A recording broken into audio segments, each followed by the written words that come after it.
Reborn in 2 lifetimes. The first time I died in despair. In the second life, I wanted to save others, but after the zombie outbreak, intruders broke into my home. I was falsely accused by normally kind neighbors and ultimately attacked by an angry mob, with my entire family tragically beaten to death. When I woke up again, it was 1 month before the zombie outbreak. This time, I won't just wait for death. I suddenly opened my eyes, my chest still heaving rapidly.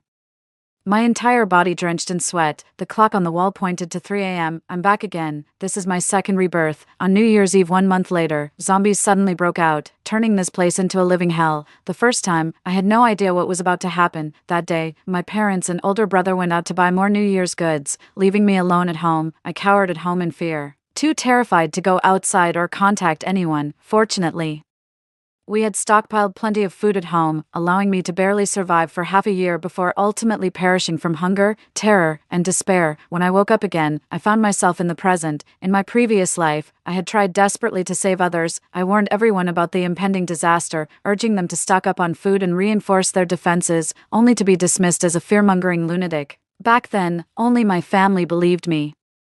We carried out our preparations under the judgmental stares of others. When the zombies arrived, our usually warm and friendly neighbor Aloan led the community in breaking into our home, stealing all the food supplies we had prepared. Originally, the others just wanted to steal the food, but Aloan shouted, "I can foresee this. I must be the one who brought the zombies." The illogical statement ignited everyone's anger. Our family of 4 died under the chaotic blows. I opened my eyes wide, watching these frenzied people, feeling so unwilling. It's only been a week since the zombie outbreak, right at the year's end. You shouldn't be short on food at all. All I wanted was to save you. Having lived through 2 lifetimes, I didn't die by the teeth of zombies, but by my own cowardice, at the hands of those I tried to save. I calmed myself and was about to go find my parents when, upon opening the door, I saw my brother standing outside. His face was pale, his forehead covered in sweat.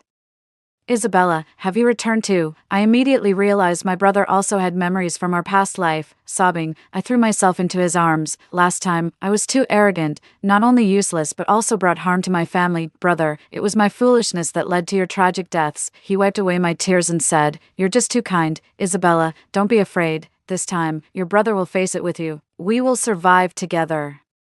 Our parents woke up from the commotion and stood at the bedroom door, looking at us in confusion. Mom was the first to speak. "What's wrong, Isabella? What happened to upset you?" My brother and I exchanged glances, then told them about our previous 2 lives. Just as I expected, they believed me without hesitation. With tears in her eyes, Mom hugged both me and my brother tightly. "My poor babies have suffered so much." Dad remained silent beside us, but I could feel his profound heartache. Once our emotions had calmed down, we began discussing countermeasures. We counted all the money at home, totaling 600,000, which we planned to use entirely for purchasing supplies. In my first life, I barely survived for half a year when zombies were still rampant, so this time we needed to stockpile at least a year's worth of food. Next was choosing a place to settle down. With the experience from our past life, we knew our current house was definitely unsafe. My brother did offer a suggestion.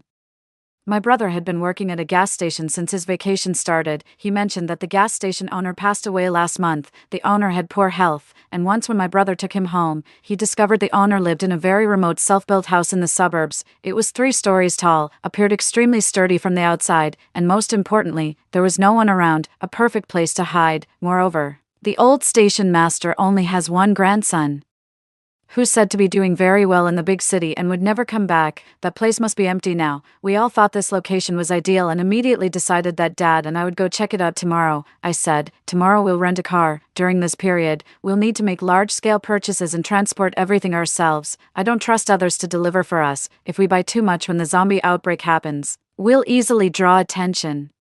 My brother nodded in agreement. After thinking for a moment, he wrote down a few names on paper. "When you go rent a car, look for these specific models. They're all extremely sturdy, have large capacity, and run on diesel. We'll also need to stockpile lots of diesel fuel. It has a long shelf life and can last for years. If this disaster drags on, we'll inevitably need to go out for supplies and opportunities later. Plus, diesel can generate electricity, so we can use freezers to preserve perishable food." I nodded. My brother was truly impressive. We quickly finalized our plan. Dad is a construction worker, while Mom takes on odd jobs, sometimes working as a nanny for other families. Now that work has stopped for the new year, they can focus fully on preparations. Tomorrow, Dad and I will first go rent a car, then look at houses. Mom will stay home to sort through usable items for the move. Meanwhile, My brother will still go to work at the gas station to inquire about bulk diesel purchases. That night my thoughts were chaotic, but I knew there would be much to do starting tomorrow. I forced myself to sleep for a while. When I woke up, I noticed both my parents and brother looked unwell. Apparently no one had slept properly. Mom still made breakfast as usual. Eat more, you'll all have a busy day ahead. My dad and I visited several car rental shops, and finally, as per my brother's request,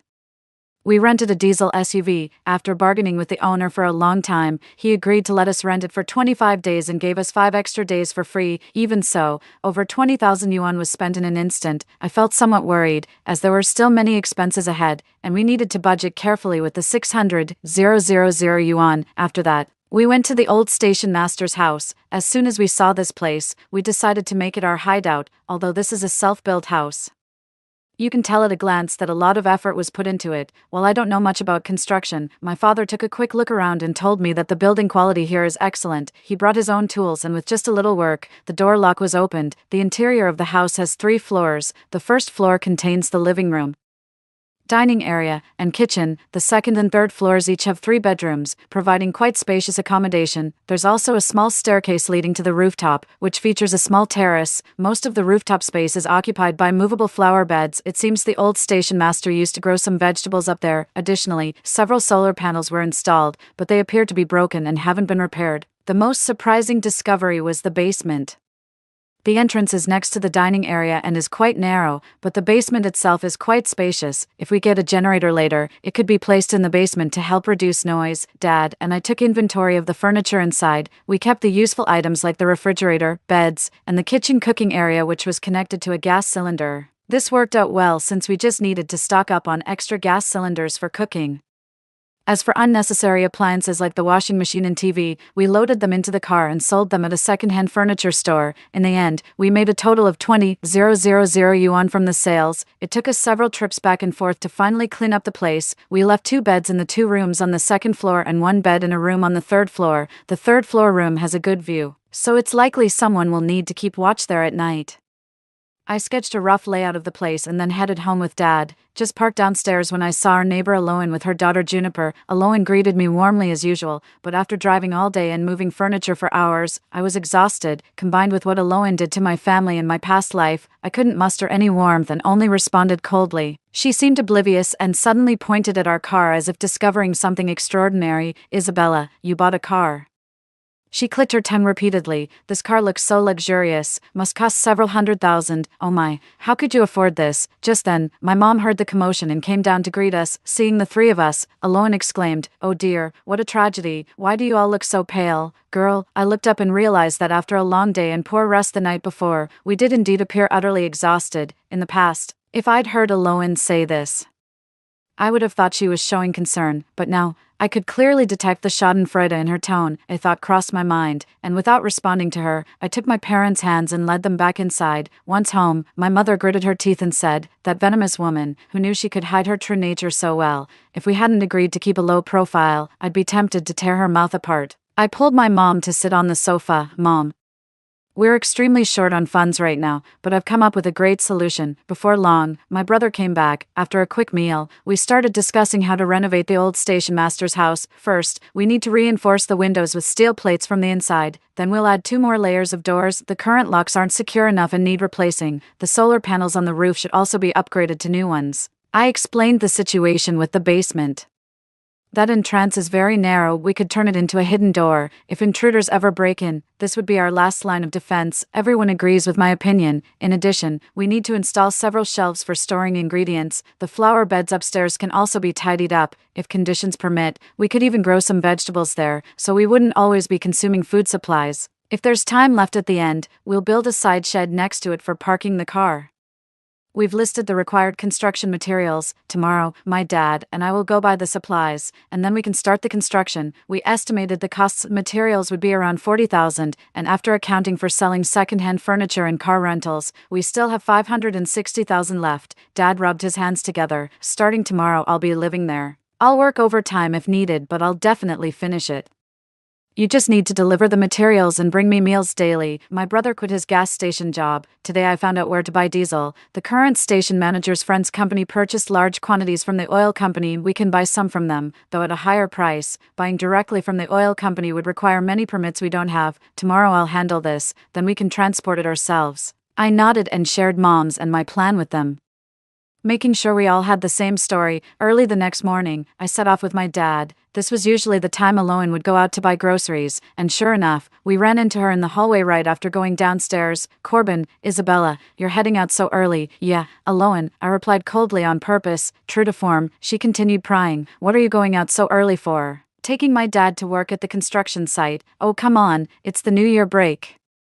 No construction sites are operating now. There's one site in the neighboring city rushing their project. My dad went there. "It's almost New Year. Isn't Corbin taking a break?" My dad sighed and pretended to reluctantly say, "A friend urgently needs help hiring, so I'm just going to lend a hand." I didn't speak, but my eyes turned red. We went downstairs, and shortly after getting in the car, we received a text from my mom. "Your Aloan is here." Humph.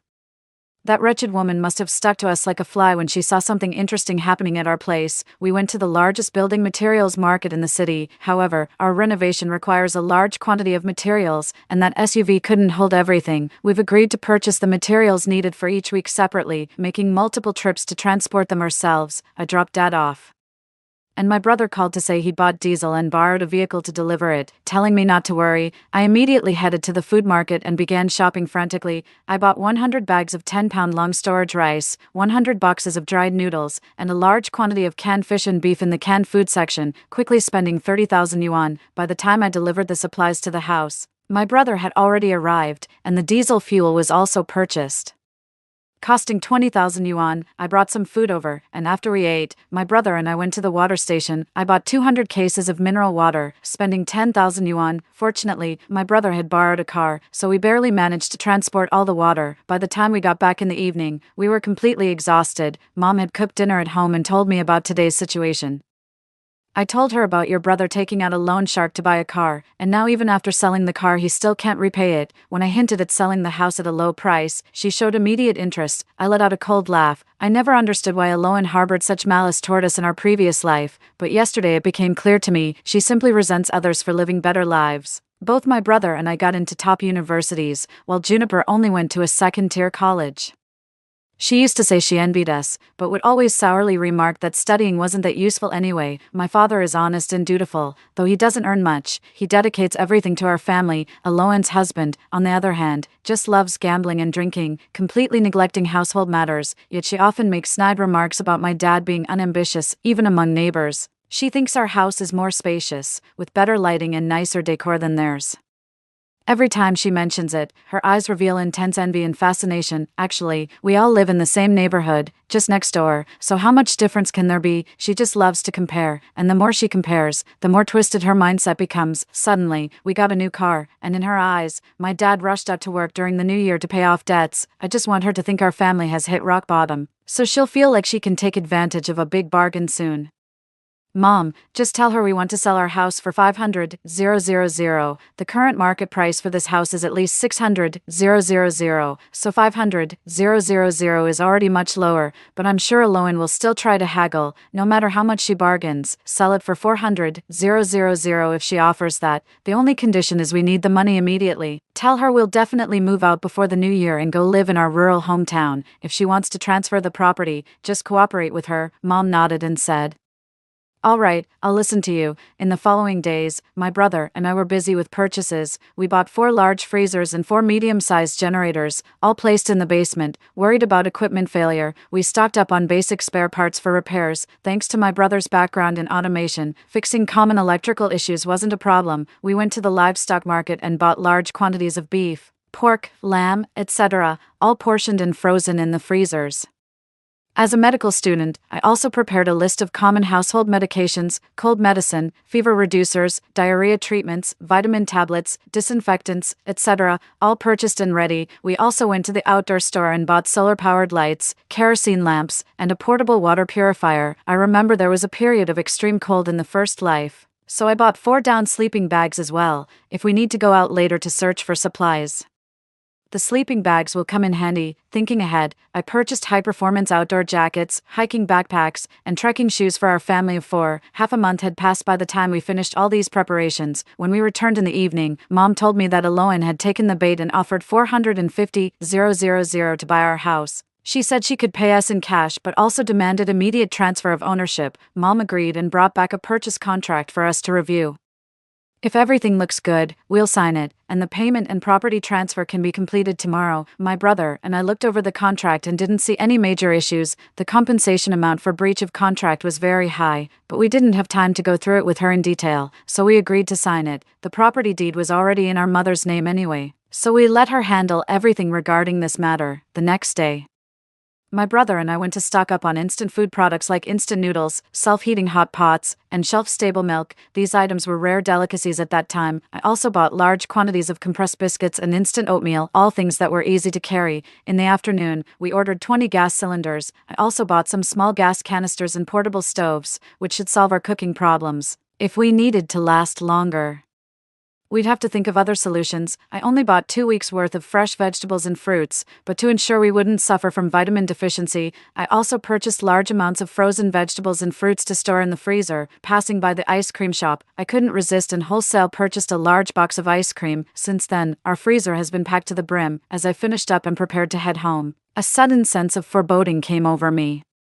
So I urged my brother to drive faster and hurry back. Upon returning, we found my mom pushed to the ground at the doorstep, with the house in complete disarray. Aloan was arrogantly shouting in my house, "This is already my home now. Get out immediately. If you don't leave, I'll call the police." I was furious and rushed over to help my mother up. "Mom, what's going on?" my mother cried and said. I had agreed with her that we would definitely move out 1 week before the new year.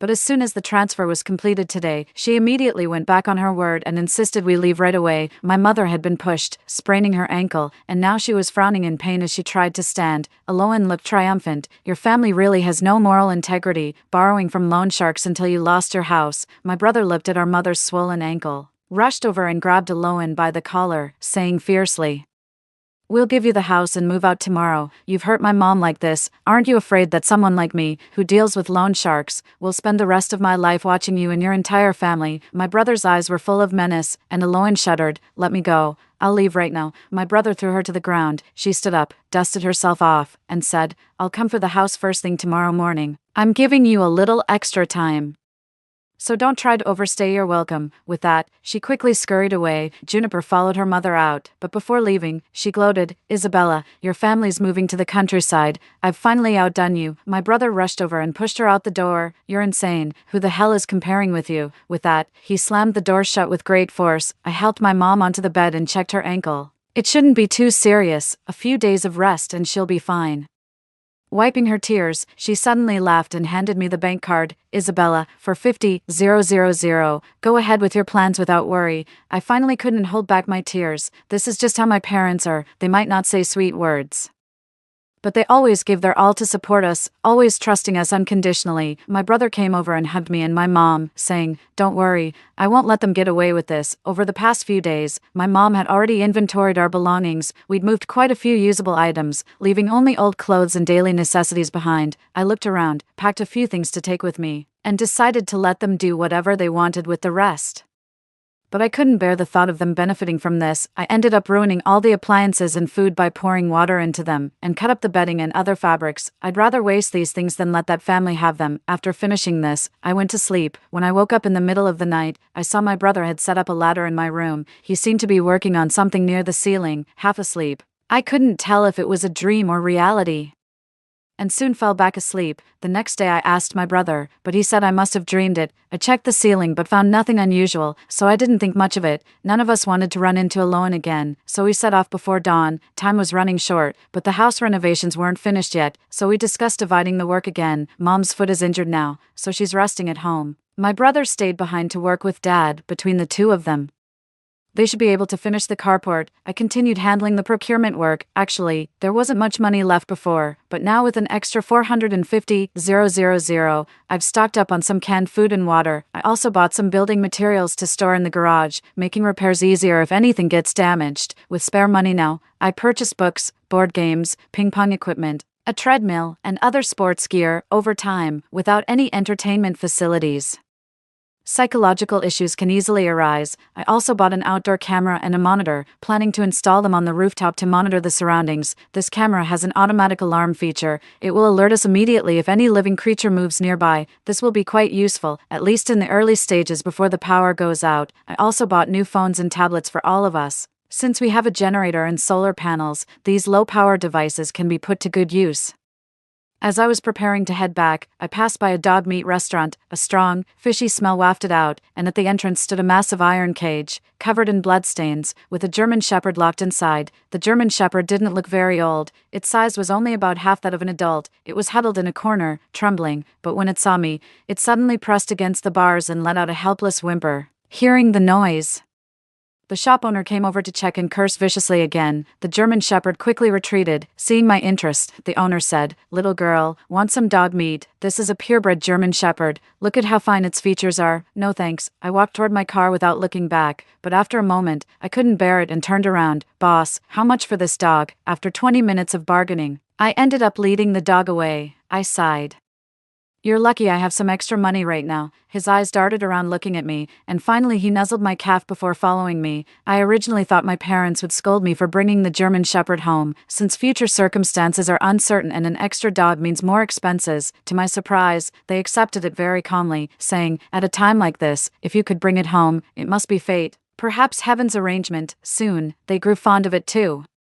We discussed naming it but couldn't think of anything suitable until my brother finally said, "Stop overthinking it. Just call it German Shepherd." My brother really knows how to take the easy way out. After getting the German Shepherd, we decided to stock up on more supplies. The next day, my brother took me and the German Shepherd out. I took the German Shepherd to the vet for a full checkup, got all the necessary shots, and stocked up on common pet medications.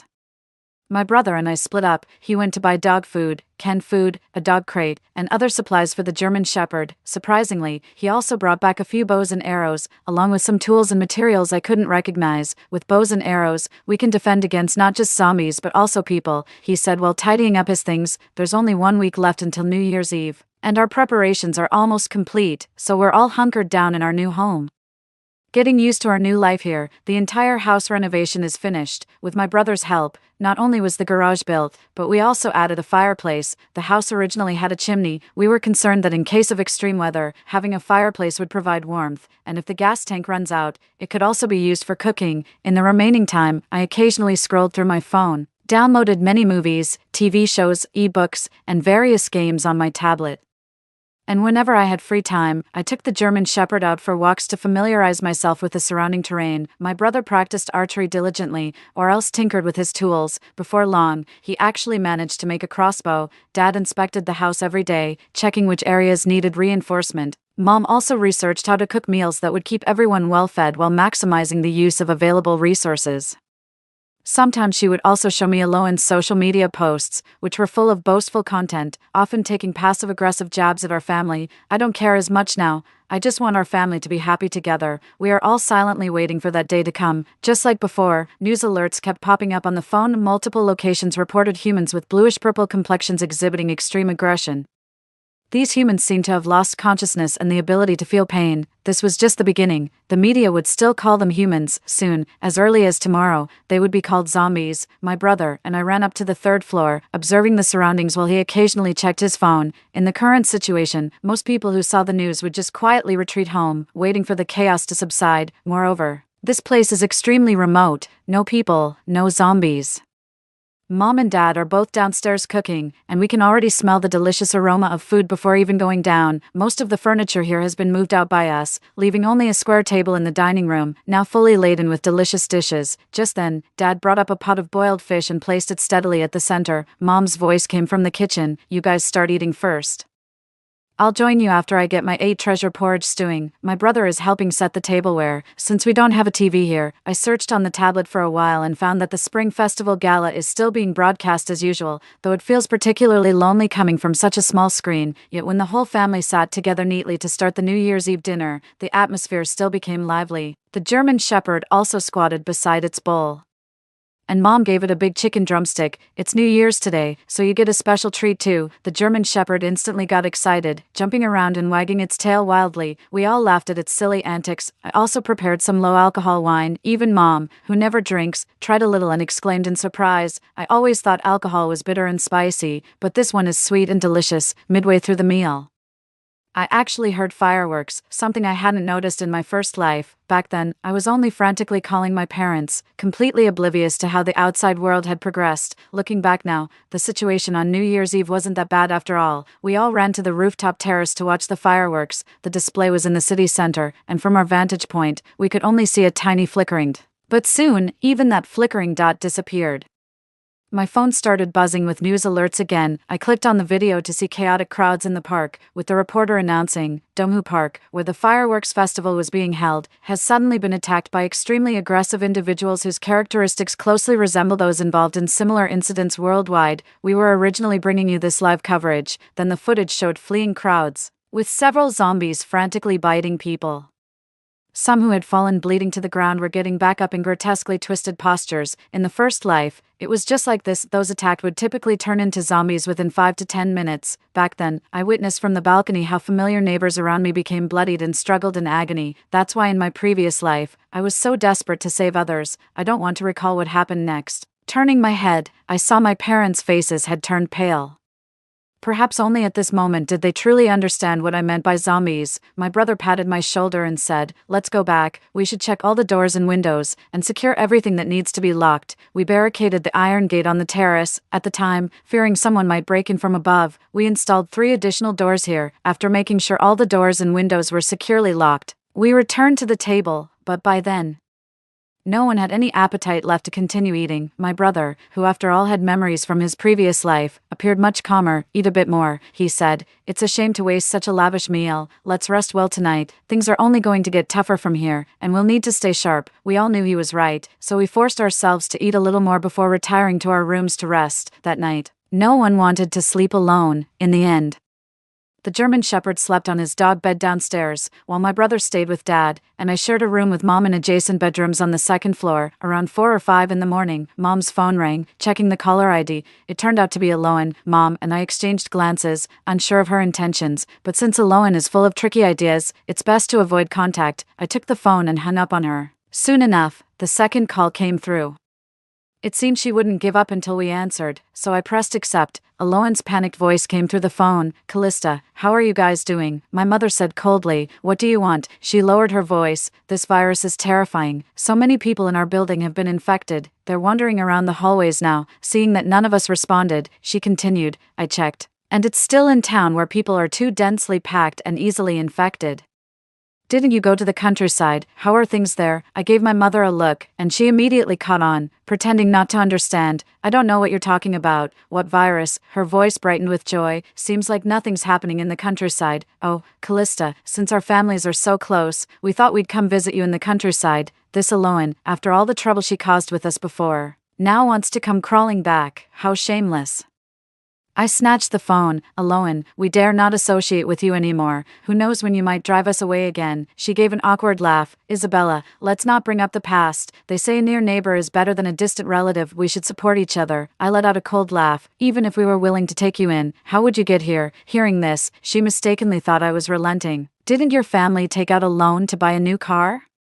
I saw you driving before. You're good at it. Why don't you come pick me up?" "Aloan, you said yourself how terrifying that virus is. How could I dare to go out recklessly?" "It's fine. You young people have strong constitutions. No need to be afraid." This woman is utterly selfish. "Aloan, it's perfectly safe here. You can come if you want, but let me tell you, you're already so old. You might as well just stay home and wait to die." After saying that, I hung up. Aloan kept frantically calling, so I blocked her. Then she started messaging my mom and sending me abusive texts on WeChat. I simply turned on Do Not Disturb. I didn't delete her outright because I still wanted to see the drama unfold. With all the commotion Aloan caused, I couldn't sleep anymore, so I got up with my mom to make breakfast. She cooked a thick, hearty rice porridge, while I steamed a basket of dumplings and dug out some salted duck eggs. A simple yet delicious breakfast was ready. After dinner, My brother and I curled up on the sofa playing games for a while, and when we got tired, we dozed off on the couch. Nothing particularly eventful happened all day, and we went to bed early again in the evening. Until midnight, I heard something hitting a metal plate. I listened carefully and realized the sound was coming from the first floor window.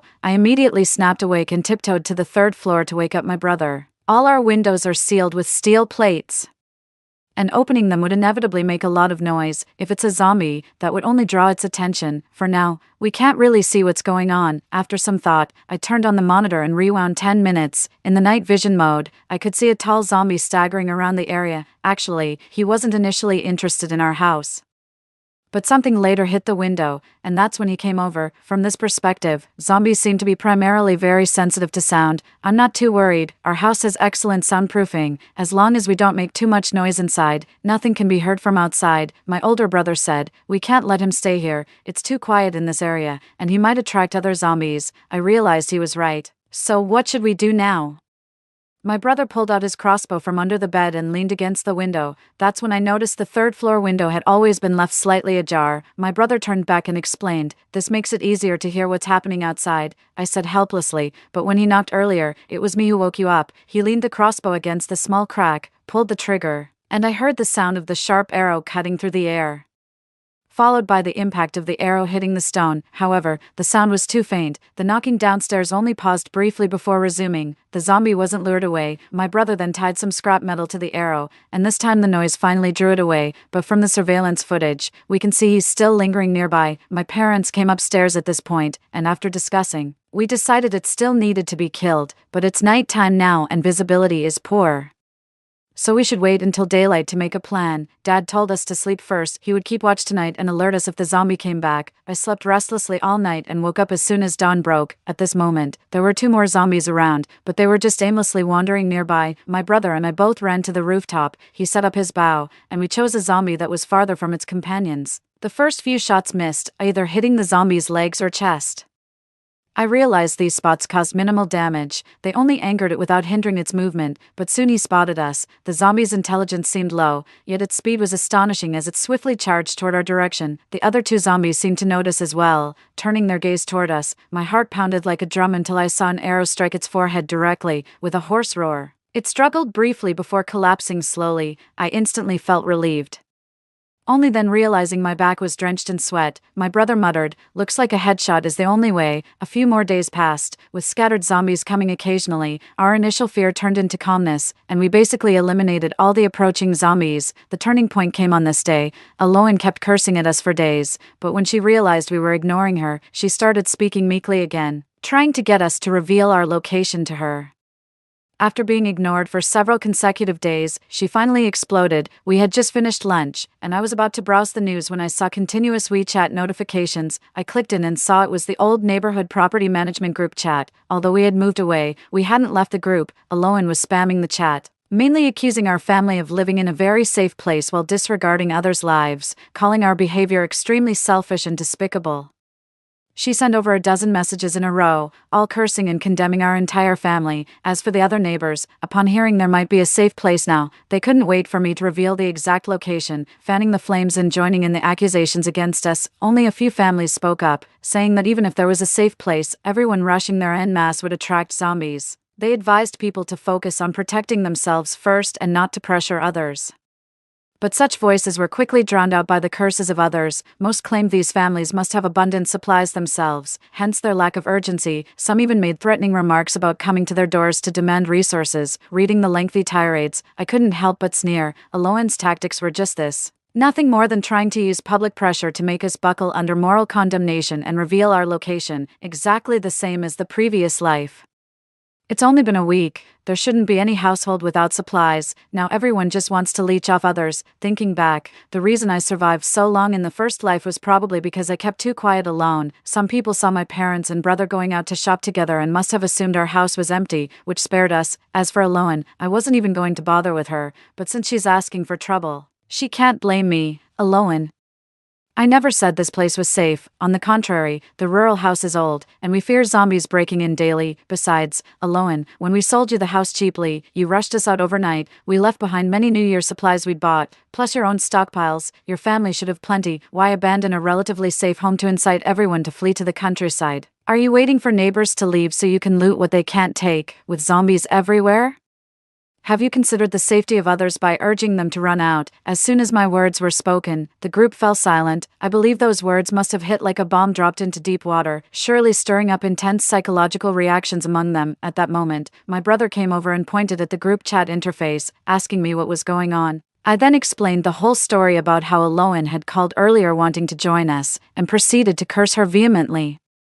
My brother patted my head and said, "Isabella, let me show you something good." He then opened an app, and to my surprise, I saw our original home. Inside, Aloan stomped her feet angrily in the living room, cursing at her phone before ultimately succumbing to helpless rage. I was shocked. "Bro, when did you install this?" "The night we were kicked out," he said. At that moment, I realized our whole family had already suffered because of her once. And now in this life we were still being bullied by her, so I decided I had to keep her under close watch to feel at ease. Moreover, I've prepared a little surprise. Isabella, the suffering we endured in our past life, I'll make sure it's returned in full. Now I've developed a new hobby, observing Aloan's family from time to time. After that day, Aloan kept talking in the group chat, accusing me of talking nonsense. I didn't respond anymore. She didn't realize how her increasing words only made her look more suspicious. Aloan's family isn't lacking food or drink now, but their internal conflicts quickly became apparent. The zombie outbreak hasn't been contained. Instead, it's intensifying. The dwindling supplies are only amplifying people's fear during this time.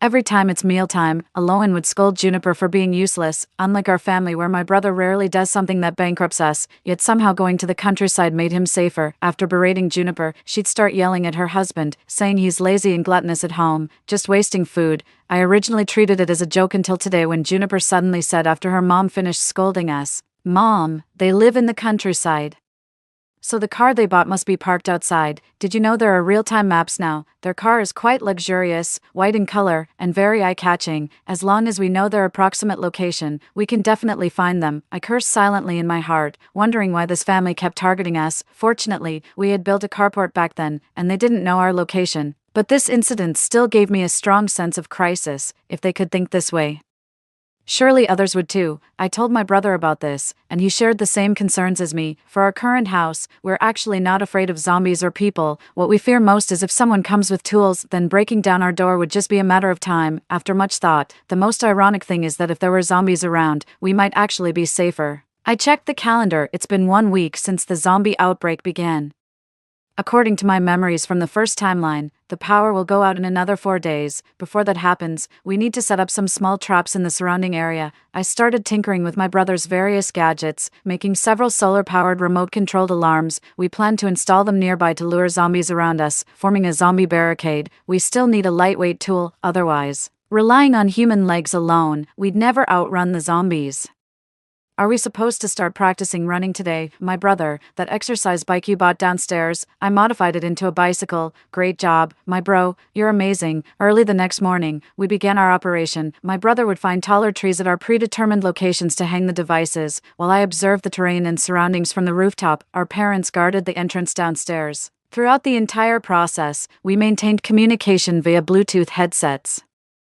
Initially, everything went smoothly. My brother successfully hung alarms on 8 sturdy trees in the vicinity. When it came to the last one, a zombie suddenly appeared out of nowhere and ran towards my brother's position. I quickly informed my brother about the situation. Fortunately, he had already found the target tree, set up the alarm, and was now in a high position that was relatively safe. Seeing that it couldn't reach my brother, the zombie started hammering at the tree. Watching the branches shake violently, this zombie had astonishing strength. It wouldn't be long before either my brother would be shaken off or the tree would snap. I took out the crossbow and fired several shots at the zombie, but since I had barely used it before, my aim was terrible. Not only did I fail to hit the zombie, but I was also worried that I might accidentally shoot my brother, which would be disastrous. Cold sweat broke out on my forehead, and suddenly, an idea came to me. Brother, When I count to 3, I'll activate the alarm farthest from your position. It might attract a large number of zombies. Once the zombies below leave, you must rush over as fast as you can. Mom and Dad, open the door first, and as soon as brother comes in, close it immediately. Okay, got it, they all replied. 3, 2, 1, a piercing alarm sounded, cutting through the surroundings. Sure enough, I could see the distant bushes starting to shake, behind the dense foliage. It was impossible to tell exactly how many zombies there were, but what frightened me even more was that the zombies near my brother didn't seem to be drawn away by the noise. They seemed to trust visual information more than auditory cues. What should we do now? At the very least, I'll distract him from the rooftop to buy some time for my brother, otherwise, the tree will really break. Suddenly, my parents' shouts came through the headphones. German Shepherd, come back now, startled. I looked downstairs and saw the German Shepherd had run out. It was sprinting toward my brother at an incredible speed I never knew it could reach. The zombie spotted the German Shepherd charging towards it and immediately shifted its attention, beginning to chase the dog. Meanwhile, the German Shepherd sprinted wildly in another direction. Seizing this opportunity, the older brother quickly jumped down from the tree, hopped on his bicycle, and rode towards home. German Shepherd, follow me. The brother shouted loudly. The German Shepherd seemed to understand too, quickly turning around and sprinting back home as well. First, my brother returned, and soon the German Shepherd's figure could be seen, with zombies closely chasing behind it. At such close distance, we had no time to close the door. Hurry, German Shepherd, run faster, I shouted. The German Shepherd was even faster now, and I finally saw both him and the zombies rushing downstairs, from above. I couldn't clearly see the situation at the main gate. My heart was pounding wildly as I propped myself up to go downstairs. Just then, Dad's voice came through the headset. Isabella, the German Shepherd is back. The zombies are locked outside. We're safe. I let out a long sigh of relief and collapsed onto the floor. The German Shepherd instantly became our great hero. Holding him, I couldn't help but shed tears. He nuzzled his head against my face in return. I only brought you back by chance. Yet you actually saved my brother. You must be the guardian angel sent to me by heaven. After this incident, I also realized the potential of German Shepherds. The zombies couldn't even outrun a juvenile German Shepherd. We must train them well. You're going to play a major role in the future. After setting up traps around the area, the next step was to deal with Aloan and her group. I thought it would take a lot of effort, but my brother just casually mentioned, I changed the password for our front door a couple of days ago. If that family dares to step out, they won't be able to get back in. All right, my brother always silently plays the king bomb without a word, but the reality is even harsher than we imagined. Soon it came to the day of the power outage in the previous life. Before this, the water had already been cut off. But because I was worried about water pollution caused by the zombie outbreak, our family hadn't used tap water since the zombies appeared, relying only on the water we had stored earlier. Moreover, the old station master had previously installed a large water vat in the kitchen. We made some modifications, enlarging the vat and connecting a pipe to the rooftop. If needed later, we could open the pipe to channel rainwater collected from the roof into this vat. So water cuts aren't a big issue for us, but for most families, just a few days without water is enough to cause massive panic, including for Aloan's household. Chaos has erupted outside now. Everyone realizes that once water and power are cut off, they won't be restored, so after the water was cut, Aloan's family has been actively collecting rainwater. She also plans to go out and scavenge supplies before people start looting, to gain an early advantage. She's actually quite sharp-minded. Knowing that many residents on the first and second floors have already fallen victim to the zombies, there should be many empty apartments on those floors now, stocked with plenty of food. Later, she rallied the able-bodied young adults in the group chat to clear out the zombies together, using large furniture to block the building's main entrance and ensure basic safety within the apartment complex. Everyone is on edge now, and they know that self-rescue is the only option at the moment. So many people have responded. I don't know the specific details, but judging from the group discussions, they should have succeeded. Time has come to the present. I know there will be a power outage today, but I've forgotten the exact time. We might not be able to see Aloan's situation later, so our whole family is intently watching their status. Aloan's family is discussing, with Aloan analyzing the situations of the 6 households on the first and second floors one by one, which family might have more stored food, which household has spare keys at the door, and which door was already broken to begin with. The family of 3 also took turns assigning which household each would search, shouldering their backpacks and carrying handy weapons. My heart tightened. They were about to leave the house. The door opened, with Aloan going out first, followed by Juniper.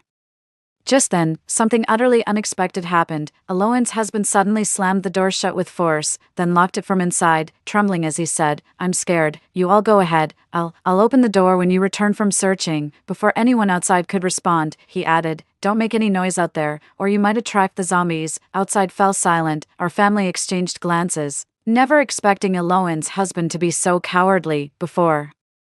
I only saw Eloan's cruelty and greed, but in truth, this man hiding behind her is the most despicable one. But this move actually indirectly saved Eloan's family. If they had all gone out, they would never have been able to get back in soon. Whether it had alerted the zombies lingering outside the apartment building or not, the monitor picked up frantic knocking, and Eloan cried out in panic, "Ezra, open the door quickly." Eloan's husband, however, just crouched by the door, trembling. Seeing this, her brother said firmly, "He won't open it." "Why? Eloan and the others are his family. They went out to find food for the household." I exclaimed in shock. He must be thinking that the supplies at home won't last long for 3 people, but he alone could survive for much longer. Besides, after what happened today, he's bound to be targeted by Eloan and her daughter. Juniper's desperate cries could be heard. "Dad, please open the door. I'm begging you."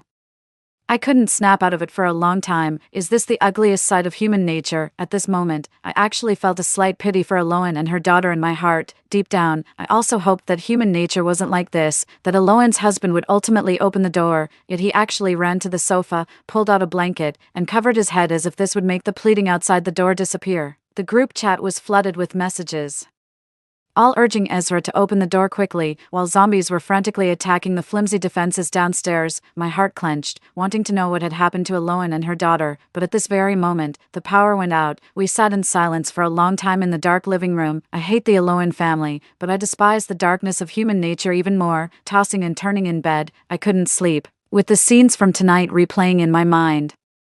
Perhaps it was a mother-daughter connection, but Mom unexpectedly came to my room. Without saying much, she just held me tightly, gently patting my back like she did when I was little. Gradually calming down in my mother's embrace, I realized that no matter what, the bond between our family members is the most precious. With this thought, I slowly drifted off to sleep. This incident left me depressed for several days. Eventually, my dad couldn't stand it anymore and told me to spend time with the German Shepherd. "He's full of energy right now. If you don't play with him, he'll start destroying the house." I also wanted to shift my focus, so I began teaching him some simple commands. True to its reputation as a highly intelligent breed, the German Shepherd quickly learned many commands. Gradually, I started joining him in physical training exercises. Sometimes I let him run on the treadmill to improve his speed, and sometimes I run myself while he obediently lies beside me watching me exercise. When I'm tired, I take out my iPad to watch movies, and surprisingly, he leans against me to watch together. Soon winter arrived, and perhaps due to the anomalies, this year's winter was exceptionally cold. By this time, we had completely lost contact with the outside world, but judging by the number of zombies around, the situation hadn't improved. Instead, it had become more severe. Our resources are starting to run low. The generator downstairs has also started working, and fortunately, it allows us to still use cameras to monitor the surroundings. During the hot weather, we used to power a few freezers, but now that it's cold and the outdoor temperature has already dropped below zero, Dad built a small shed about half a person's height on the rooftop and moved most of the meat outdoors. We only kept one freezer in operation. We no longer use lights during the day, only lighting candles when absolutely necessary at night. When there's sufficient sunlight during the day, we use solar panels to charge our phones and tablets, but now people hardly use electronic devices anymore. My leisure activities have gradually shifted from staring at my phone to reading books. I've also accumulated many books, ranging from my medical school textbooks to various world novels, philosophy, the Book of Songs, and more. When the weather is nice, I lean by the window to read, disconnecting from the constant stream of outside information. This makes me exceptionally calm, and reading becomes truly enjoyable. Dad inspects the house daily, organizing and inventorying our supplies, and immediately repairs anything amiss. When less busy, he tends to his small rooftop garden. Recently, he actually grew fresh tomatoes and oranges. When we tasted fresh fruits and vegetables for the first time in so long, I never realized how delicious they could be. It nearly brought me to tears. My brother is the most versatile in the family. Sometimes he helps Mom cook, other times he assists Dad with house repairs. He exercises daily and then tinkers with his various little inventions. At first he often made useful things, but later, perhaps out of boredom, he suddenly created an electric shock pen. Yes, the kind of prank even elementary school kids now consider outdated. He used it to trick me and our parents, and in the end, only our gullible dad fell for it. The German Shepherd would exercise with my brother too. Now the dog has grown quite large, seemingly with endless energy to burn. Whenever he sees my brother working out, he runs to the treadmill himself. It's now his favorite toy. I can hardly believe this once timid little puppy has become so majestic. One day when it pounced on me like before, I actually got knocked over. But German Shepherds are really smart, maybe realizing this could hurt me.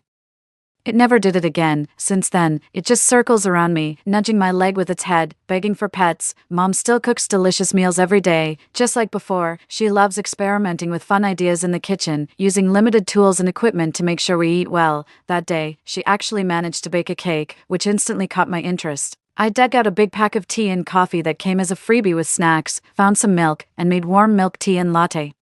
Tonight feels unusually cold. Dad and my brother, lured by the aroma, rummaged through the piled-up cardboard boxes, saying they wanted to use the fireplace we'd worked so hard to build. Our family gathered around the fireplace, eating delicious cake and sipping warm coffee and milk tea, when suddenly I felt unafraid of whatever the future might bring. My brother set the mood by announcing he'd tell ghost stories. After just 2 sentences, he scared Dad half to death. I never expected our usually strong-willed and upright father to be so easily frightened. As we chatted, my stomach suddenly growled. This fireplace is so lively, it'd be perfect for cooking instant noodles. My brother immediately agreed. I'll take a pack too. Mom grumbled a couple of words. You guys just love eating this junk food. Then added, today I'm going to have a pack too. Dad laughed happily. I'll go get it. Let's have a fun meal tonight.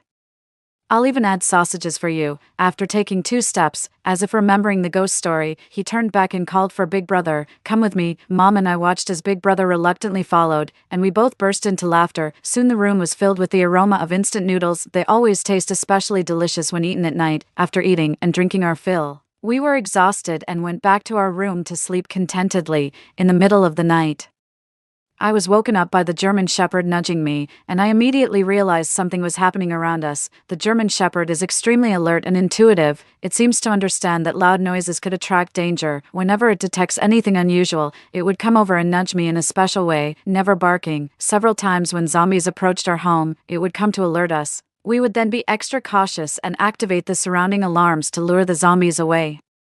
I immediately went to check the surveillance footage, but found nothing unusual. Just as I was about to leave, the German Shepherd started rubbing against me again, and I realized this might not be just an ordinary zombie situation. After observing carefully for a long time, I finally noticed a patch of grass swaying rhythmically.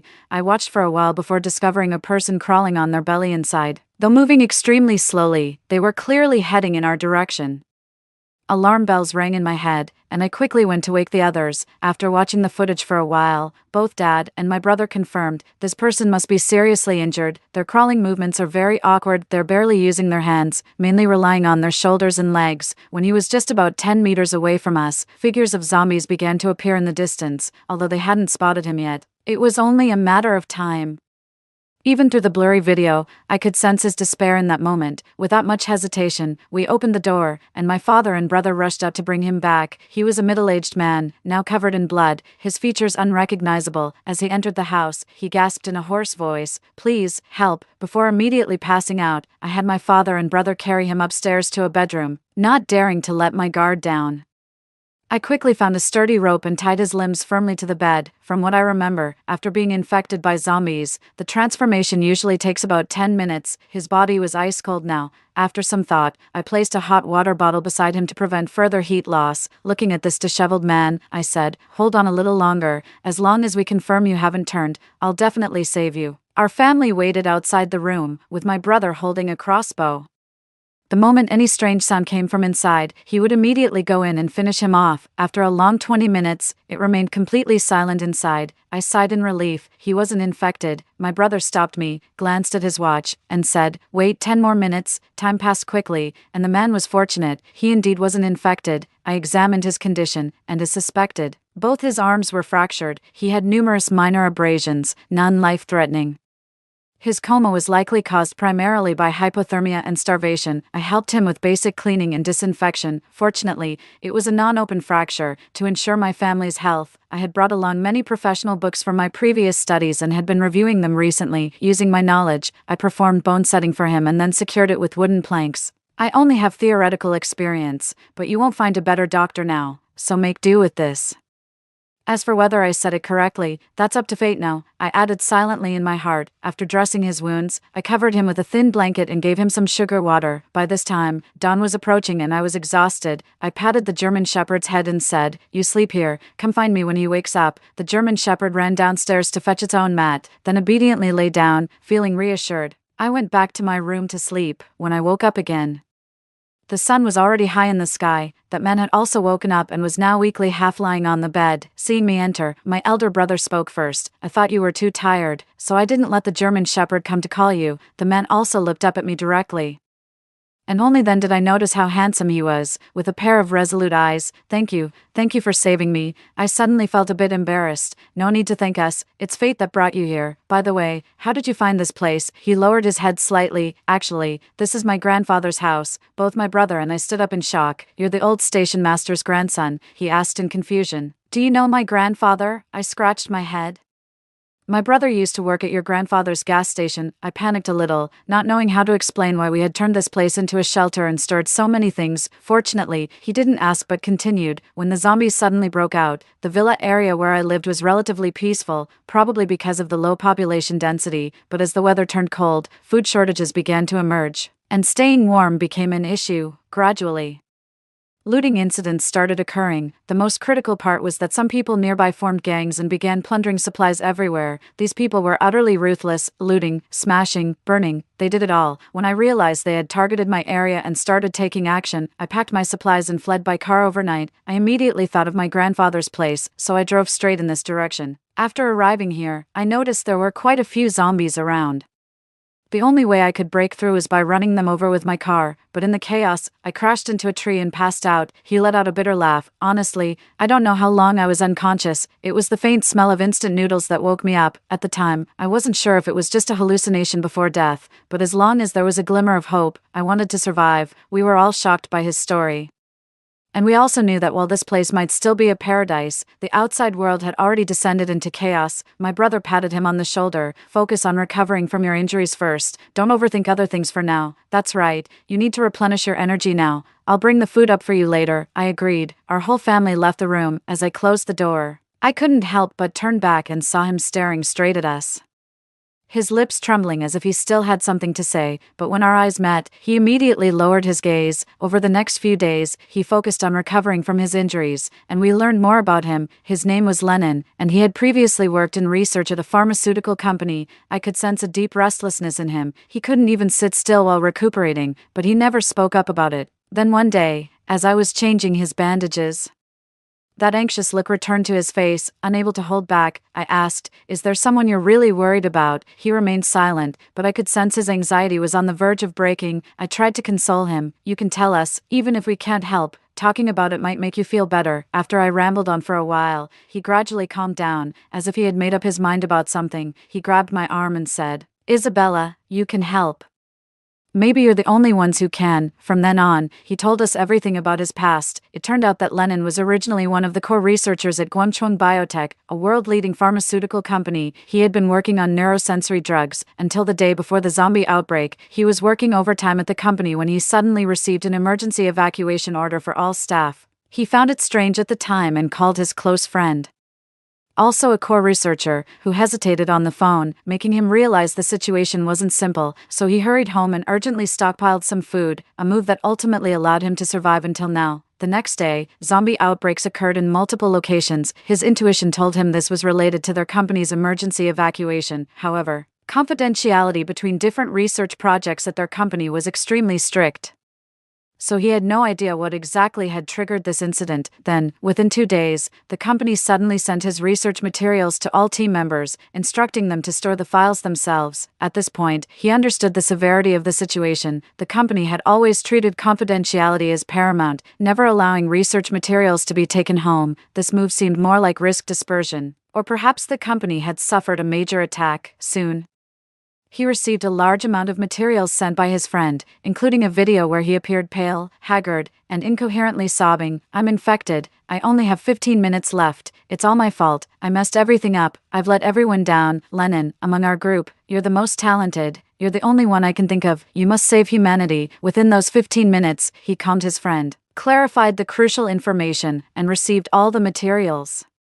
From that moment, he finally confirmed that the zombie disaster which had ruined countless lives was caused by their company. The whole thing began with the development of a drug designed to enhance human physical strength and constitution. While there were many such supplements on the market, their effects were not significant and required prolonged use for minimal results. What they aimed to create was an enhanced version. There was actually already a mature version, But the company's decision maker felt it wasn't enough. They wanted something even stronger. As a result, their team hit a prolonged bottleneck. The turning point came when they extracted a certain component from a rare plant that caused rapid increases in strength, speed, and even intelligence in lab mice. This development sparked immense interest among the shareholders, and from then on, their project team gained significant momentum when the drug was introduced to human trials.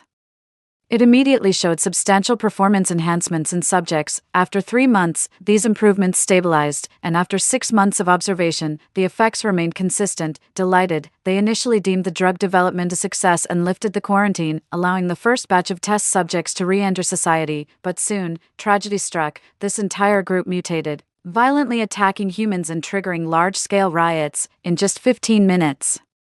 There was too little to explain. Lennon had barely grasped the situation when he witnessed his close friend transform into a mindless killing monster, his once brilliant and talented brain gradually hollowed by the virus's erosion. Later, Lennon spent considerable time studying the report. Just as he understood its principles, invaders arrived at his location. In the chaos, he gathered all the documents and the last remaining food.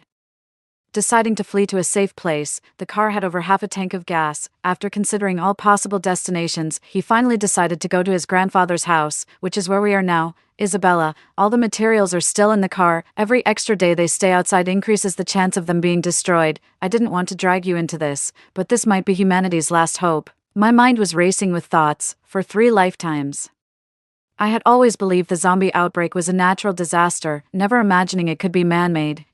When I collapsed in the woods, I had this feeling like I'd been through all this before, that my life would end right there. Lennon's voice choked with emotion. But you saved me. My feeling was wrong, and there's still hope after all. I felt a sudden shock throughout my body. I could never understand why it was me, why I kept being reborn again and again.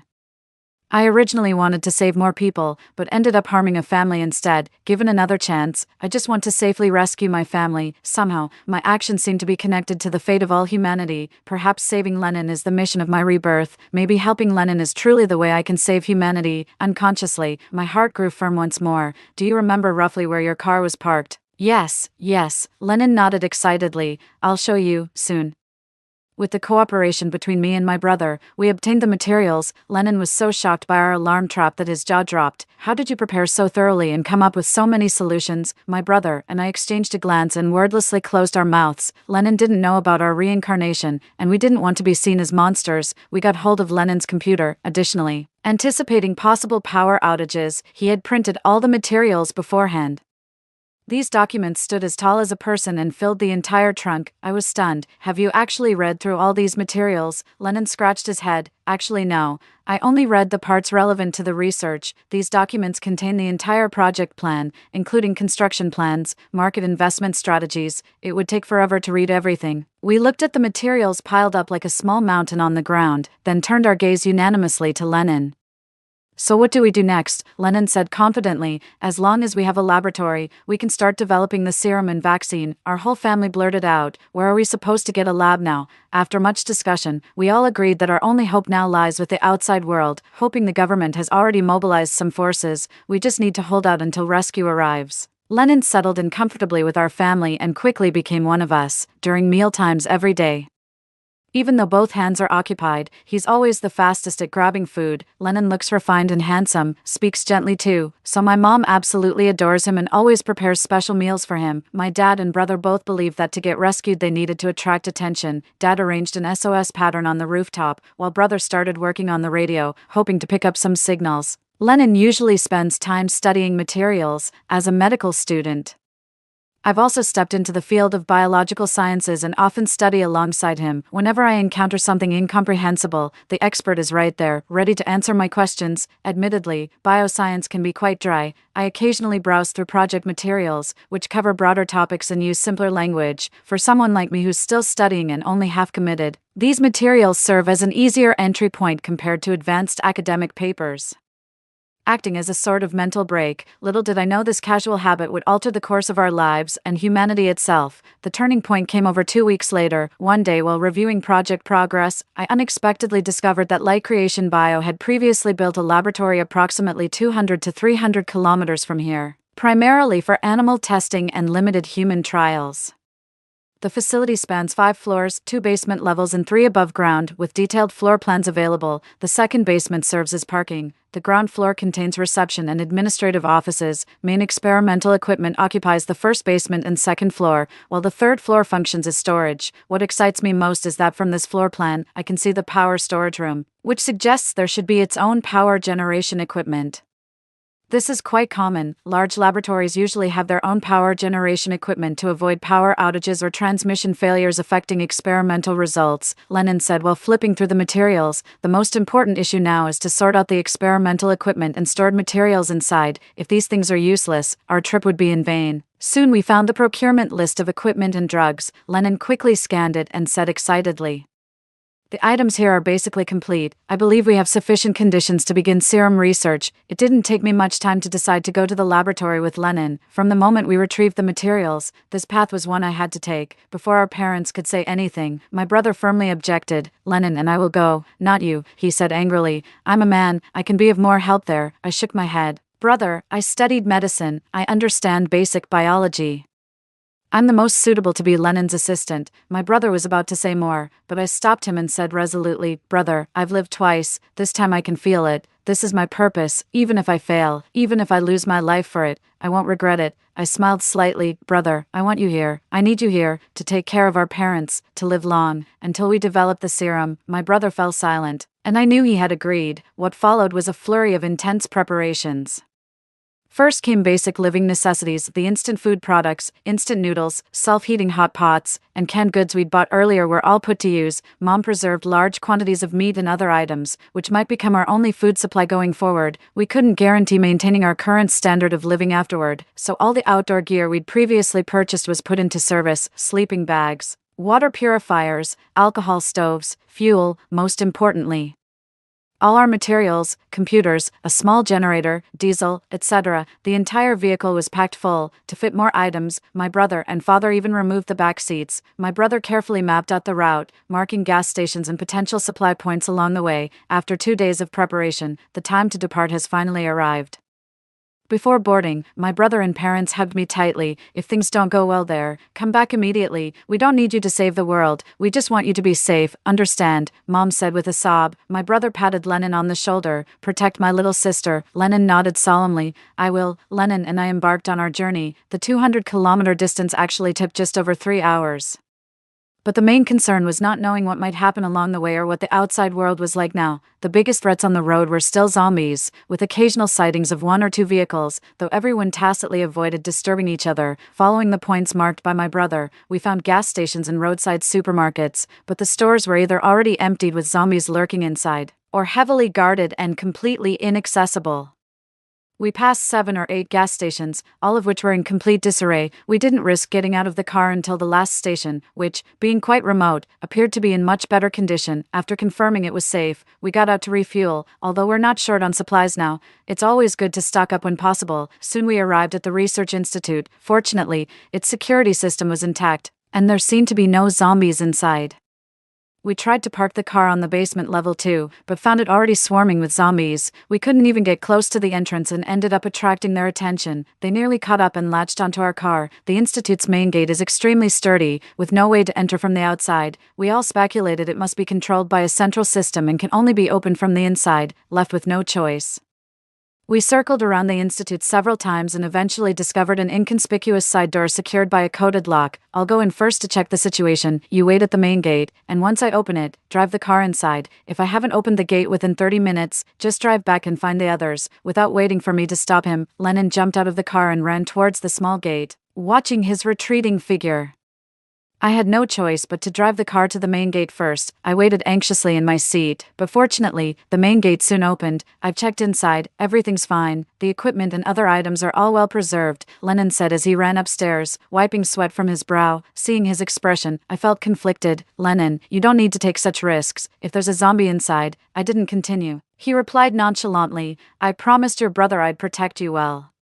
And I also want you to live safely. We inventoried the Research Institute's equipment and decided to use the basement level as our main experimental area. The primary power generators and lab equipment were all in the basement, too heavy for just the two of us to move. Moreover, the basement's layout was complex with dense surveillance coverage, which would buy us more time to react if intruders ever broke in. That night, Lennon and I curled up in sleeping bags, exhausted from the day's work. Neither of us felt sleepy. Do you think the experiment can continue with just the two of us? When this project started, there was a team of over 100 people. Have you heard of a theory that in any team, 1/3 of the people do the work, 1/3 don't do anything, and 1/3 hinder others from working? Lennon turned his head, and even in the darkness, I could see his sparkling eyes. In a team of over 100, there were people handling marketing, planning.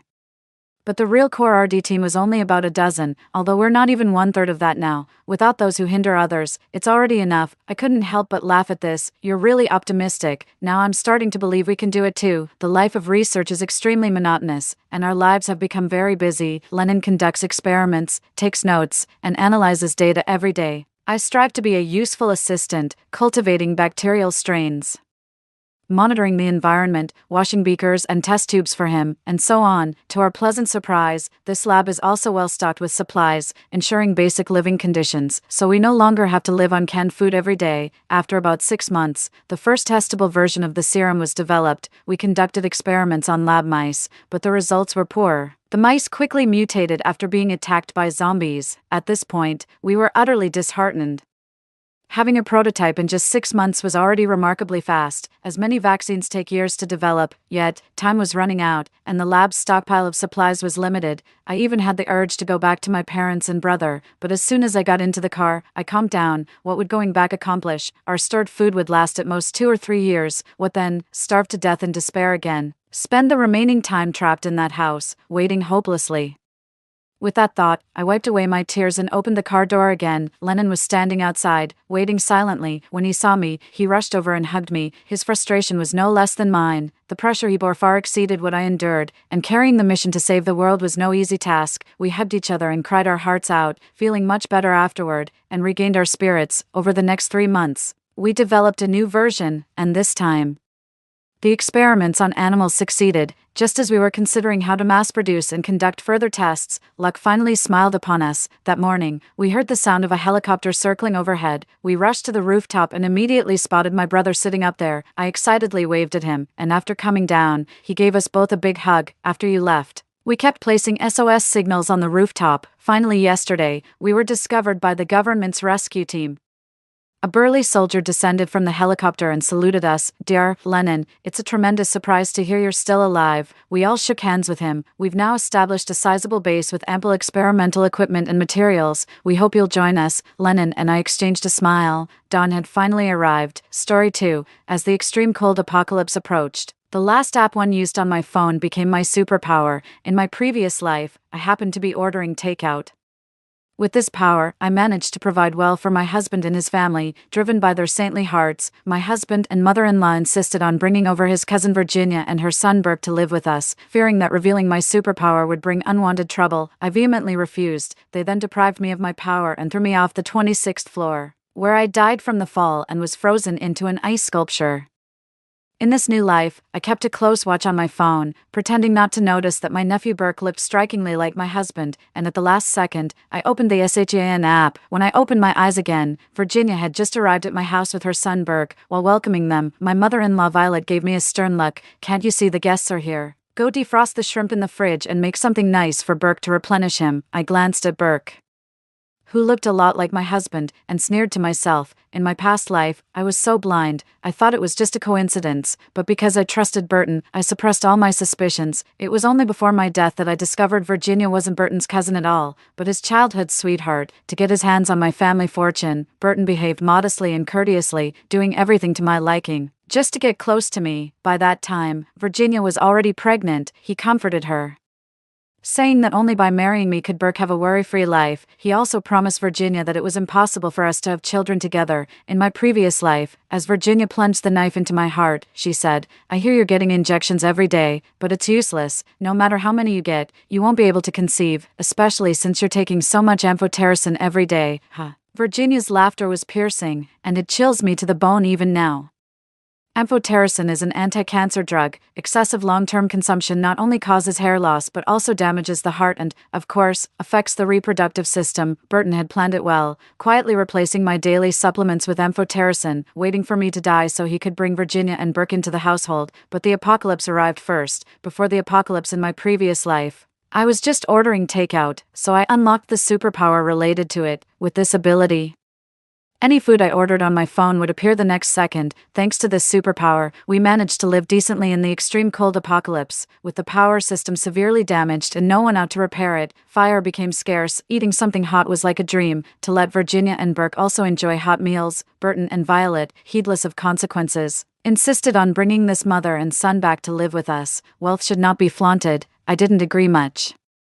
In such apocalyptic times, just surviving was hard enough, let alone if people knew about my superpower, it would bring a lot of trouble. But Burton knew the secret of my power. When I unlocked the power, a voice in my head said, "It's best not to tell anyone about this power. If someone kills you, they will inherit your power." Blinded by love, I told Burton this crucial weakness, hoping he would protect me from others. But unexpectedly, the person who wanted me dead was him, ignoring my protests. Burton brought Virginia and her son, who lived upstairs, back to our home and brutally stabbed me several times. While I was powerless, he threw me down from the 26th floor. Killing Burton unlocked my special abilities, allowing me to survive the apocalypse safely with Virginia and her son. Reflecting on these events from my past life fills me with rage. Now that I've been given a second chance at life, I am determined to make those responsible pay dearly. A family gathered around the table, enjoying a lively meal together. I stood by, finding the scene painfully glaring. I counted the days, knowing that at midnight tonight, the extreme cold apocalypse would arrive. Many people would fall asleep, unaware and underdressed due to the summer weather, and many would freeze to death overnight. Our home, however, had a temperature control system. We immediately turned up the heat when we felt the temperature drop. Though the system crashed at midnight, by the time we woke up, we were all safe and sound. In my past life, I couldn't sleep at midnight and, having been disgusted by Virginia and her son's eating manners during the day, I hadn't eaten much, so I woke up to order takeout. Just as I placed the order, a voice rang in my ear. "Congratulations, you have successfully unlocked the instant delivery ability.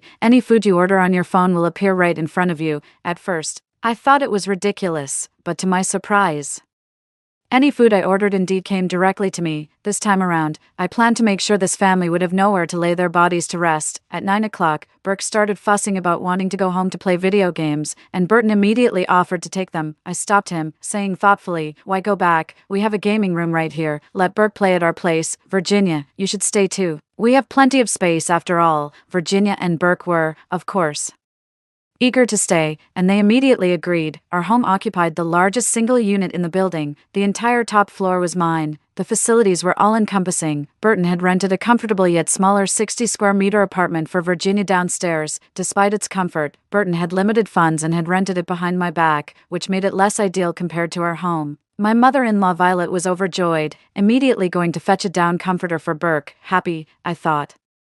Let's see how long that lasts. As midnight approached, my heart raced with anticipation, and I prepared to open SHAN. In my previous life, I could only obtain food, lacking many other supplies. I had thought then, if only I had opened SHAN instead. SHAN had not just food, but also numerous other essential items. In the extreme cold apocalypse, everyone would wrap themselves in blankets. And with the water and power outage, even those who had the habit of storing food found their supplies frozen solid and hard to swallow. If it weren't for me, Burton and Violet wouldn't have survived at all. At 11:58 p.m., I first turned off the house's main power. Unsure if my abilities would work on others, I took preemptive action. Once the power was cut, even those who were awake put down their devices and started checking around. Meanwhile, I hid in the storage room. This storage room was extremely well hidden.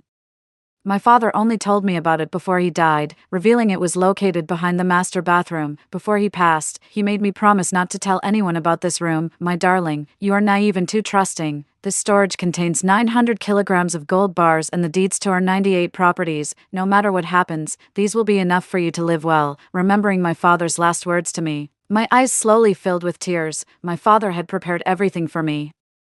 Yet I still encountered the wrong people, suffering greatly in my past life. I stared intently at the phone in front of me, determined to live well this life. As my father had hoped, the screen displayed SHAN, which I had opened earlier.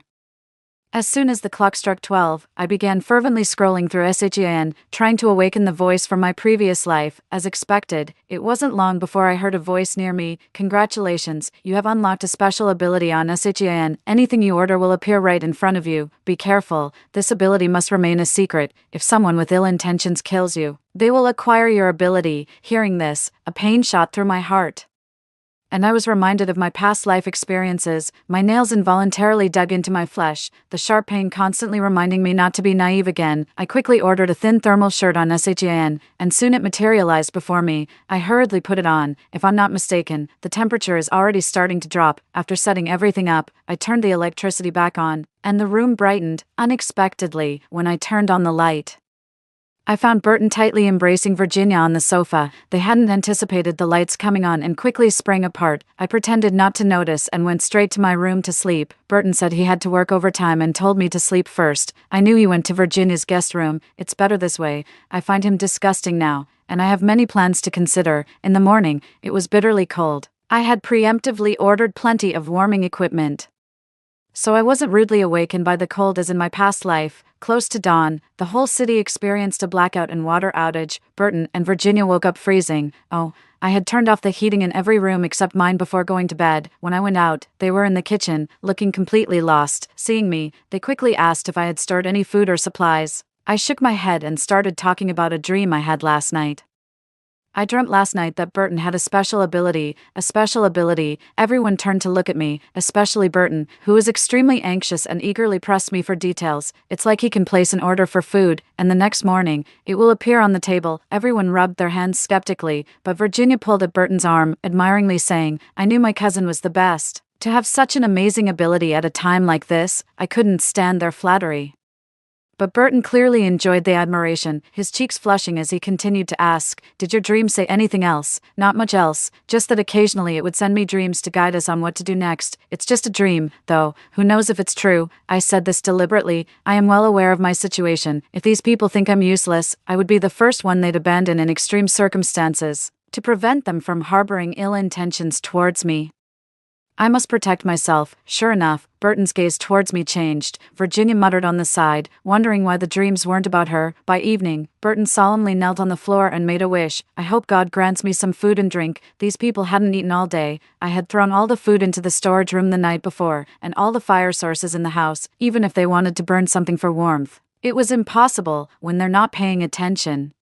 I sneak in to eat and keep warm. The crabs this season are plump and incredibly tasty with just one bite. After eating the crabs, having a bowl of seafood porridge is simply divine. I also ordered a generator, heaters, and various heating equipment. Outside it's tens of degrees below zero, but my storage room is as warm as spring. If I didn't have to go out and deal with these people, I would rather not leave at all. When I went out, I specifically ordered a spray to mask my scent.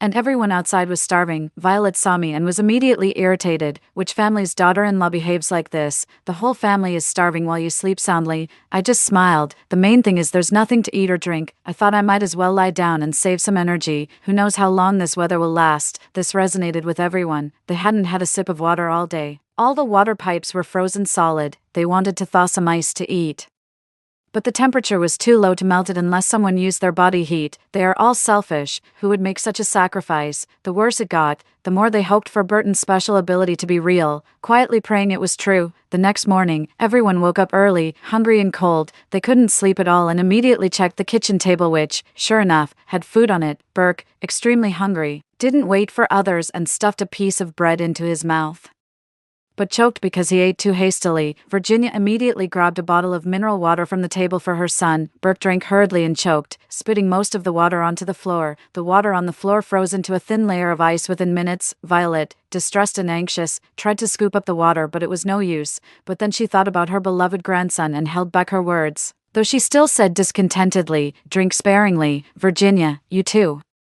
Why didn't you stop him? He's just a child. Don't you know better? Didn't you see there's only one bottle? Typically, this mother-in-law has a sharp nature. I never argue with her for Burton's sake, and over time, she thinks everyone should listen to her. But Virginia isn't me. Usually, she and her mother-in-law have no conflicts of interest, and everyone gets along well. But hearing Violet's complaint, she immediately became unhappy. He's just a child, and you're so old yet still petty.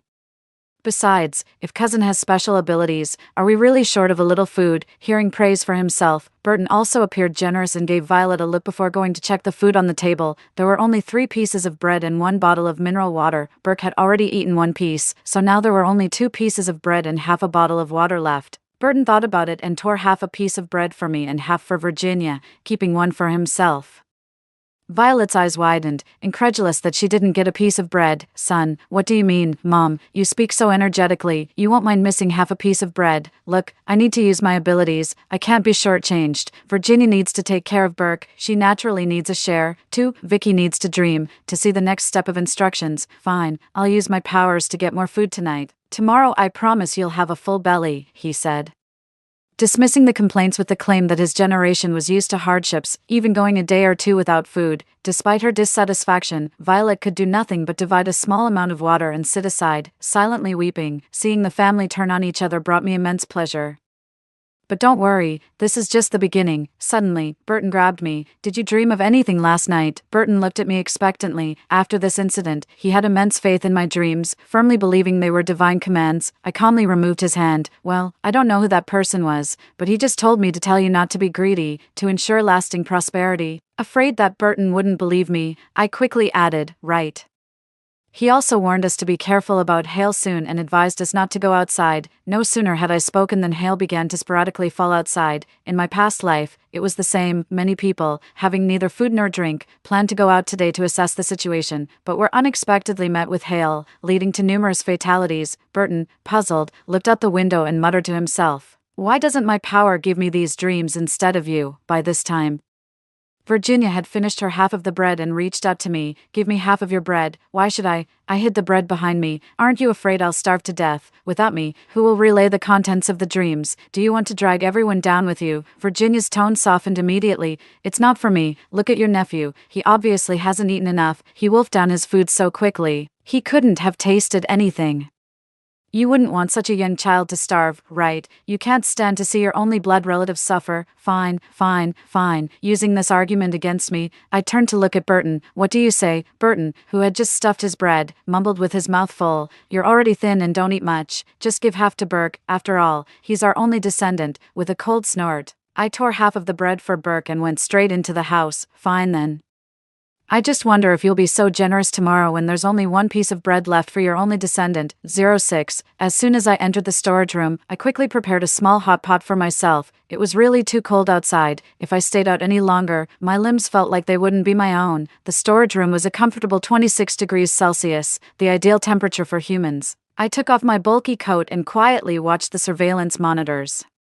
Fearing that Burton and the others might discover, I had installed cameras not just throughout the house but also at the entrances to the bedroom and storage room. As soon as they approached, I would know and could immediately go out. Lately, they didn't really want to see me, especially now in these apocalyptic times. Burton usually used the excuse of guarding our safety outside and hadn't entered my room. This made it convenient for me to operate. Fortunately, I could remotely control the entrances and exits of this storage room. Even if they knew about this place, they couldn't break in. As soon as the people on the monitor saw me enter the room, they dropped their guard. Virginia hugged Burton, cooing incessantly, "Thank God for you, otherwise I don't know how we would cope." Burton tightly embraced Virginia, and the two of them clung together, warming up a bit. "Don't worry, I won't let you and our son suffer. Tomorrow, I'll use my powers to get even more food." Meanwhile, the mother-in-law, her face red from the cold, looked on with cold eyes, silently swallowing her saliva, her eyes filled with resentment. At night, Burton knelt down with even greater piety and made a wish. "Oh Lord, since you have granted me these special powers, why not give me a little more?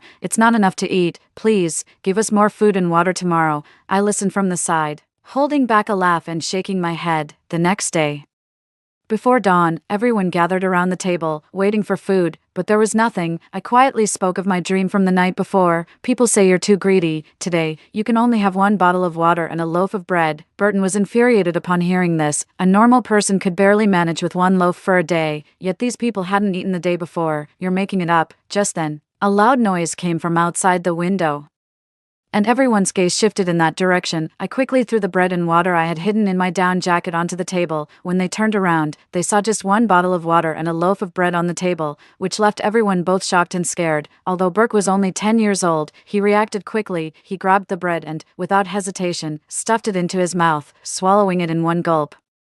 Burton realized what was happening and immediately tried to pry Burke's mouth open to retrieve the half-eaten loaf. Virginia, wanting to prevent her son from being at a disadvantage, held Burton back, allowing Burke to swallow the entire loaf. Because he ate in such a rush, he immediately washed it down with half a bottle of water. This action thoroughly enraged Burton, who broke free from Virginia and kicked Burke in the stomach. Burke, who had been coddled from a young age, couldn't handle such rough treatment and started wailing, "Bad daddy, you're a bad daddy, I don't want to recognize you anymore." Burton, still furious, rushed up and slapped Burke twice more. "You little brat, I let you eat, and here you are eating alone while the whole family goes hungry." Virginia was the first to regain her composure, pulling me aside to explain, "Sister-in-law, he's just a child talking nonsense. Don't mind him," although she said this, the smug look in Virginia's eyes was unmistakable. Meanwhile, the grandmother, not saying a word, took the opportunity to secretly drink the rest of the water when no one was paying attention. This set Burton off completely, and he slapped the grandmother. "You old fool, how much longer do you even have to live? And you're so desperate for a sip of water." The grandmother, not one to be trifled with and having seen her son's true colors during yesterday's ordeal, didn't care that this was her only son from the family. At a critical moment like this, she started fighting with Burton. Virginia, happy to see the attention diverted, held her son close and kept silent. After they had enough, I pulled Burton aside and whispered in a moderate tone, "The dream last night told you not to be greedy, or else tomorrow you'll still only have one bottle of water and a loaf of bread." Burton muttered under his breath, "Humph, it's my power, I'll use it for myself. These ungrateful wretches can't be trusted." I was aware of Burton's selfishness, but didn't expect it to this extent. However, it also made things easier for me. I continued, "Also, someone said that if someone kills you, they'll inherit your powers. I don't know if they'll give others the same dream, but with the situation as it is, you'd better be careful." Burton was filled with gratitude for my advice. The way he looked at me softened as he spoke. "Don't listen to Burke's nonsense. He doesn't have a father, and sometimes when he misses having one, he calls out to me, 'Vicky, you have to believe that my heart is with you.'" I felt disgusted hearing this, but I still managed to smile and reassured him that I understood. "Don't worry, I'll share some food with you tomorrow." The words were spoken clearly enough for the other 3 people in the room to hear. At this moment, Violet had fully realized what her son was truly like. Her face still bore the marks of injury and she wanted to cry, but it was too cold, and she dared not let the tears fall. Virginia never truly loved Burton, otherwise, no woman could endure her man marrying someone else. Previously a factory girl, Virginia clung to Burton, who was the most educated and capable man she knew, like a plaster, having been pampered from a young age. Burke couldn't tolerate anyone treating him poorly. The kick from Burton earlier had already severed all their emotional ties. When I stepped outside, I saw the varied expressions on the 3 faces and immediately understood they had heard the conversation. After Burton followed me out, he saw their expressions and figured it out as well. Burton discreetly pulled me aside into an unoccupied corner and whispered, "Could you ask the person in your dreams to change the location where they leave food for us tomorrow? I'll pray to him tonight as well." I understood what Burton meant and quickly agreed. Before dawn the next day, Burton was knocking on my door. I had been sleeping in the storeroom, where it was warm. As Burton approached, the alarm sounded, and I managed to get back to bed before he entered. Upon entering, Burton immediately grabbed my hand, then quickly noticed something was off. "Why are your hands so warm?" I hastily withdrew my hand. "I just had a dream." Probably got too excited. Mentioning the dream diverted Burton's attention, and he eagerly asked me about it. He agreed. He said he'll place the food in the guest room where you've been staying. "Aren't you staying there to keep watch recently?" Burton jolted, slapped his thigh, and cursed as he rushed towards that room. He was in a panic. The room was not just his anymore, as Virginia had been visiting him there every night. I followed him, anticipating the unfolding drama. Breathless, Burton arrived to find Virginia and Burke sharing bread.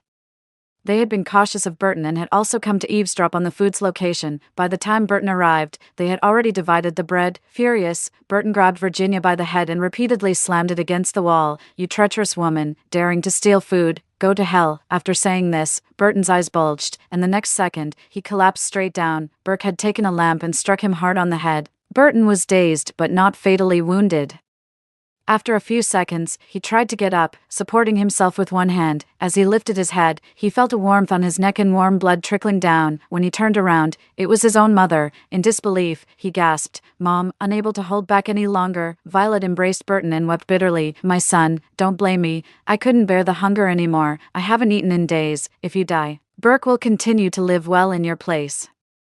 Before Burton could fully process Violet's words, he collapsed again. Violet eventually stopped breathing. Amidst her tears, Violet suddenly burst into laughter. "Now the special ability is mine." Saying this, she walked towards me. "Don't worry, I won't be as selfish and greedy as he was. Vicky, can you convey my message? I don't need a lot of food, just enough will do. And I'll make sure the food is divided equally among everyone. No one will be shortchanged."